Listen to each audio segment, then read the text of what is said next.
What is going on, guys? Welcome back to the channel, and today we're going to be doing a complete hero guide for one of the more difficult characters to play in Star Wars Battlefront 2, that being Captain Phasma. In these hero guides, we're going to be covering everything that could possibly need covering, from base stats, ability stats, the best star cards for Galactic Assault and Supremacy, as well as some of the best maps to choose them on, some general tips for those game modes, the best star cards for Heroes vs Villains and HvV Showdown, which enemy characters you need to look out for, and then lastly covering some general tips for the hero game modes as well. So as you can see, this guide is going to be breaking down every single aspect of the hero. If you're new around here and you end up enjoying this video, then be sure to subscribe to the channel for more Battlefront 2 content, and be sure to hit that notification bell as well so that you are notified each time I upload more videos like this going forward. But anyway, with that out of the way, let's get stuck right into it. So starting off with Phasma's base stats, and she does have a pretty solid base stat line for the most part. Starting off with her base HP, she has 700, which is the equal highest of any of the blaster heroes, and as for how much health she can regenerate at once, her regen is 200, which is essentially the average for most blaster heroes in the game. In terms of her damage output, she deals 15 damage per shot to the body at long range and 19 damage to the body up close, and as for headshots, she deals 28 damage to the head from range and 36 damage to the head up close. Now those damage stats are obviously pretty low, however her rate of fire is insane, shooting 660 bolts per minute, and so that does more than make up for her lower damage output, still equaling a pretty decent time to kill because of that. Her blaster takes 58 shots to overheat, which is pretty decent compared to most other heroes, even with the faster rate of fire. And as for the spread, it starts off very wide, but as you shoot, the spread actually tightens, meaning she does become super accurate after maybe 15 to 20 shots, so it's a bit of a weird system to be honest, but it does the job nonetheless. Now moving on to her abilities, and her ability set is actually really solid. Honestly, they're all pretty unique and they are very specific to their own situation, but compared to what they were at launch, they're definitely pretty solid. Her left ability is her Staff Strikes ability, and this one just causes her to whip out her staff and hit the enemy with it up to 3 times in a row. It deals 160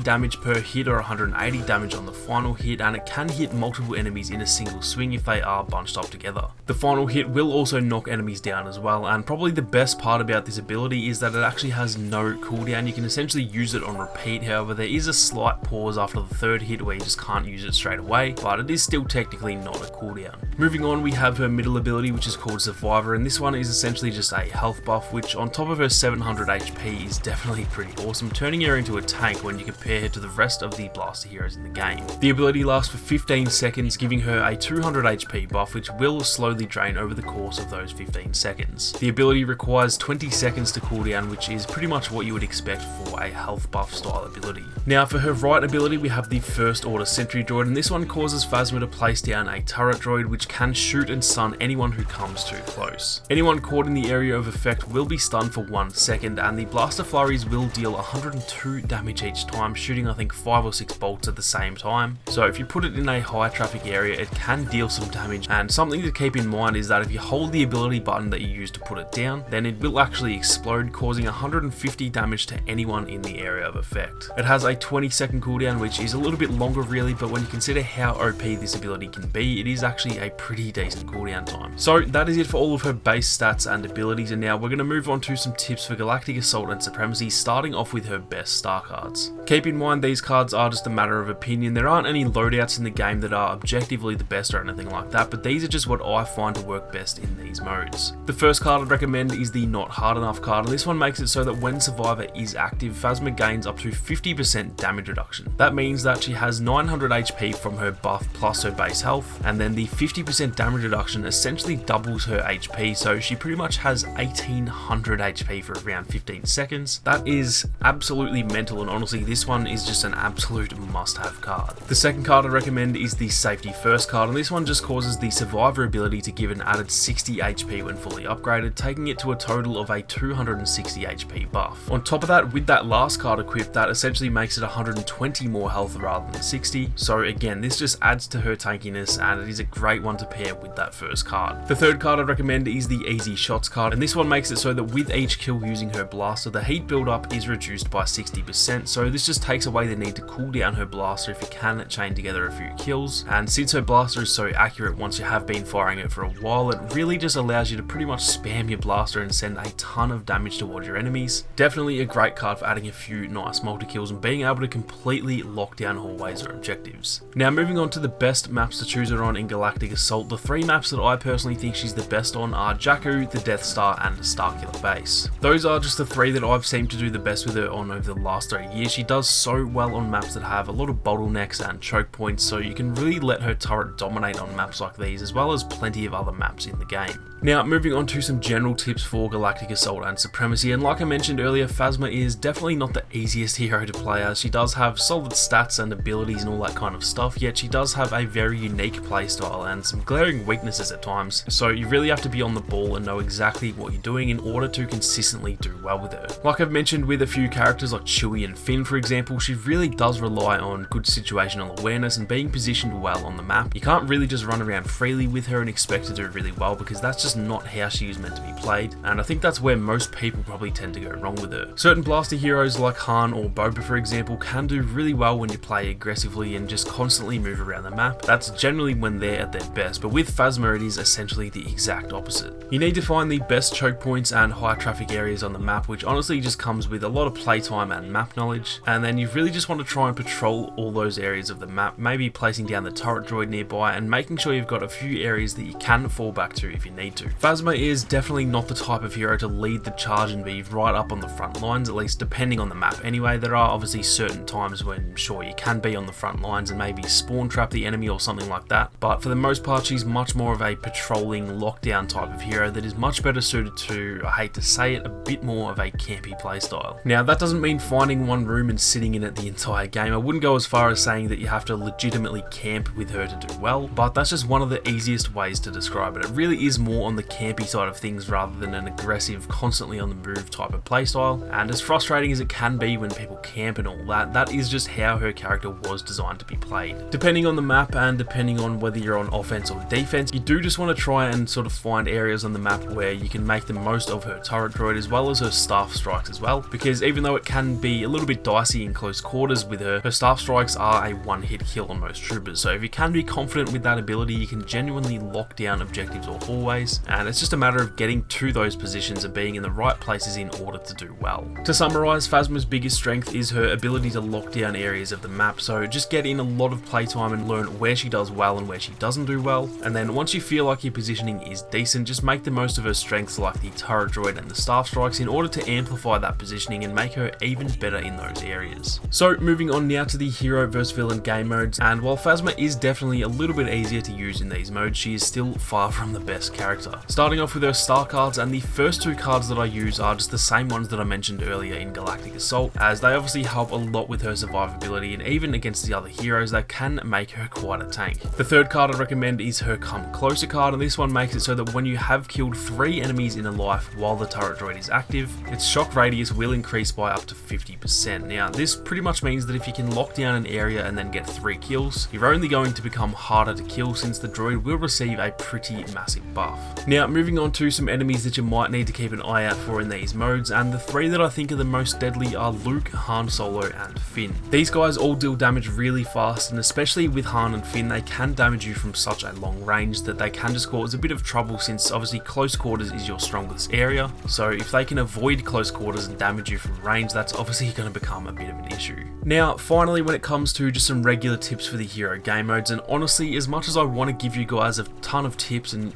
give you guys as much information as I possibly can for these modes, her playstyle is literally identical in these modes as it is in the trooper modes. Most heroes have a similar style, but at least they have enough differences that I can mention them, but honestly with Phasma I'd just be repeating exactly what I mentioned before. So take those same tips from GA and Supremacy and just implement those into the hero modes and you will honestly do pretty well with her. Her biggest strength is her ability to lock down the areas of the map, and once you do have control of the areas that you want to be in, just make the most of her strengths like the turret droid and staff strikes that I mentioned earlier, and that will amplify her positioning and make her even better in those areas. So that is going to do it for the Phasma hero guide, guys. It feels really great to get this one finished, as outside of Chewie I think this one is the most highly requested video on the channel, so hopefully you guys enjoyed it. If you enjoyed the video and it did help you out, then be sure to leave a like down below to support the channel, and be sure to subscribe with those notifications on so you don't miss out on any more Star Wars Battlefront 2 content. Thank you all so much for watching. You guys have a great day and I'll catch you all in the next one.